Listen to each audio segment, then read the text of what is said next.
യേശുവേ നന്ദി, യേശുവേ സ്തുതി. എൻ്റെ സഹോദരിക്ക് വേണ്ടിയിട്ടാണ് ഞാൻ ആദ്യത്തെ സാക്ഷ്യം പറയുന്നത്.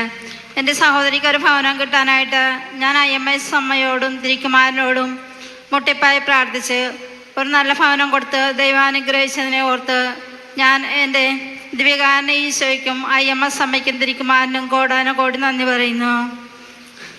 രണ്ടാമത്തെ സാക്ഷ്യം, എൻ്റെ സഹോദരൻ ഞങ്ങളുടെ വീട്ടിൽ ഒത്തിരി വെള്ളക്കെട്ടായിരുന്നു. അത് കുറേ ചേറെ നികത്താൻ ഞങ്ങൾക്ക് സാധിച്ചതിനെ ഓർത്ത് കോടാനുകോടി നന്ദി പറയുന്നു.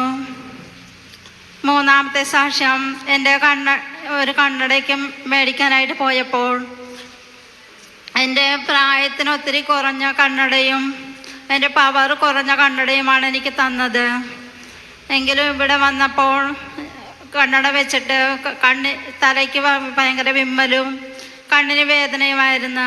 അങ്ങനെ ഞാൻ പ്രസാദിച്ചിനെ കൊണ്ടുപോയി കണ്ണട വെഞ്ചരിപ്പിക്കുകയും തലയ്ക്ക് പിടിച്ച് പ്രാർത്ഥിപ്പിക്കുകയും ചെയ്ത് അതിൻ്റെ ഫലമായിട്ട് പിന്നെ കണ്ണട വെച്ചപ്പോൾ എനിക്ക് നന്നായിട്ട് വായിക്കുവാൻ കഴിഞ്ഞ് അതിന് കോടാനുകോടി നന്ദി പറയുന്നു.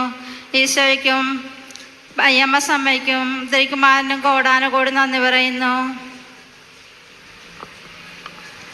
നാം ഈ സഹോദരിയുടെ കുടുംബത്തിലെ അംഗങ്ങൾക്ക് ലഭിച്ച അനുഗ്രഹങ്ങൾ കേട്ടു.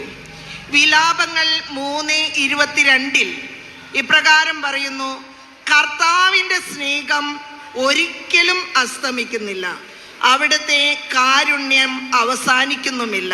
നമുക്കൊന്നു ചേർന്ന് ആ കുടുംബത്തിന് ലഭിച്ച വലിയ അനുഗ്രഹങ്ങളെ ഓർത്തുകൊണ്ട് IMS അമ്മയ്ക്ക് നന്ദി പറഞ്ഞുകൊണ്ട് സ്തുതിക്കാം. യേശുവേ നന്ദി, യേശുവേ സ്തുതി, യേശുവേ മഹത്വം. Hallelujah, hallelujah, hallelujah, hallelujah.